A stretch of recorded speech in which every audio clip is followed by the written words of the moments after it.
ma ana me ofase madam fra wutie me na dey na me ma ache na me ma akwaba me mfa mra dwumadie we so edin ya meje so bo me ntie ni Teku Tego baako pe na station baako a adimu fo wiasa fa na nyina na wutie Asampa 94.7 7 so de yenhira no ma enti wo de wo fidi ato e de wo be yenhira am say na wo twe nyina me pese wo hunu nipa a wo ya genuine na oye ana o de oye fake de enti a mato me bo na yedi nkomo ni se wo man be yi se adwuma benya nkoso se empo ankrankra bedi mu a na enyinyina so is for us to be authentic, genuine, authentic.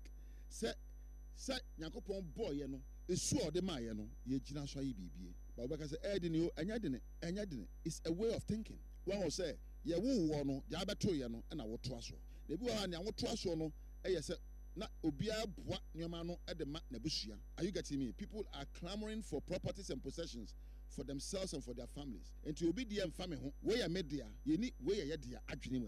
What I say enti me dia me yankrani we yankrafo dia me bo ho ban we ye me na busuafo dia me bo ho ban we busua mo obi ana mo ni bi fie so nako. So we have become so focused on what we can get as individuals and as families. Enti ye misa say we ya community ni dia na say bro no ete so nyina no. It is only for the community as long as we benefit from it.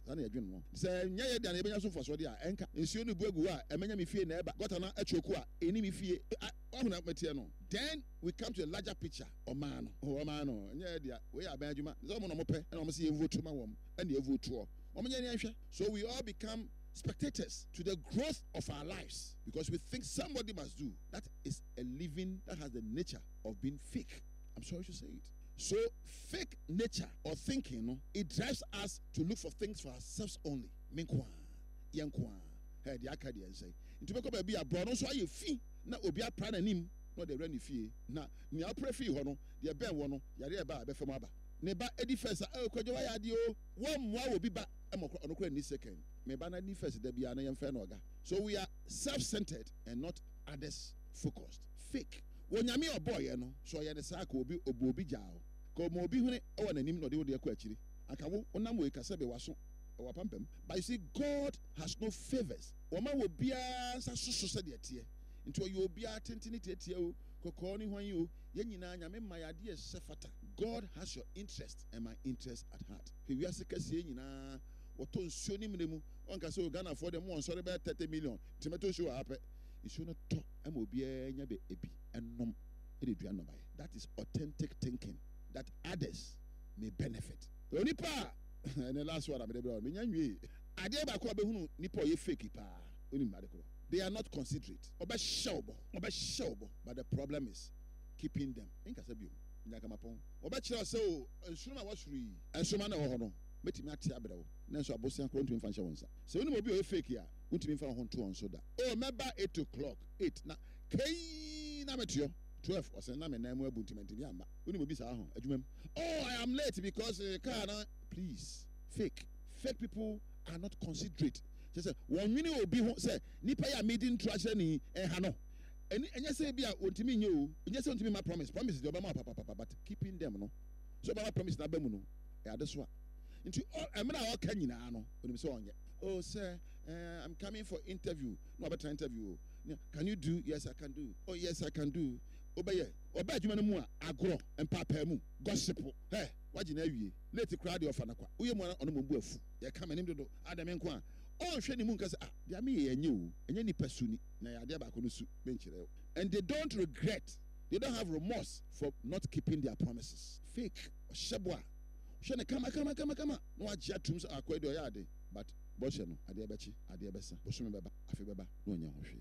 Genuine people don't just make promises, they make promises with commitments attached. Se obi o genuine nipa onipa so no wo hye obo a no wonim ni ogira so o hye bo no no obeyo simple. Okay, say ono wo meeting a what kind of time and we say by 9 no minim say mini we awie until by 2 minutes to 9 po no what watch. They make promises with commitment. Wo tu wo si wo edi wo ne boshe so wo tu wo si wo edi boshe a wa hye wo yerenom wo kunum wo mane wo man. But Uber so be Ghana, I promise on my Hannah to be faithful a lawyer. Obwa, Ufriwa, I promise not on my honor, I will be faithful and loyal. Into only lawyer for Ghana. Opa, Sikrum. Na kind promise no chile obi. Na catch Ghana phone na 20 something to 30 million. Say obia, I promise to my honor radio stations in Anapa. Sorry, yeah, more sad we are not. I'm pleading. Ebe to me radio stations do no ano. Adum ne asempa ne joy. Yetaya keke any hit nyina ye. But be stress anka every morning, even 2 lines of the promise. I need Tego. Promise on my honor to be faithful and loyal to you, and to Ghana. Media me pejamensa eshebo se ifine dekwe me ni medi no kure na ma shebo se me mrebepe na ma shebo se me mfanwe ngu god temu o ton na ma shebo se red light so abi mfam na ma shebo se me hia de apenyansa matena wi asese nipa na o manya me so mfaso me shebo ama mere ne me ma me shebo am erade yankopon na ma ye de sefata. If we can say this every morning, say betiba kade we anopa bia empo kakaka no, the way we think and speak will change the direction of our life. Hana major war. Am I being food that? What?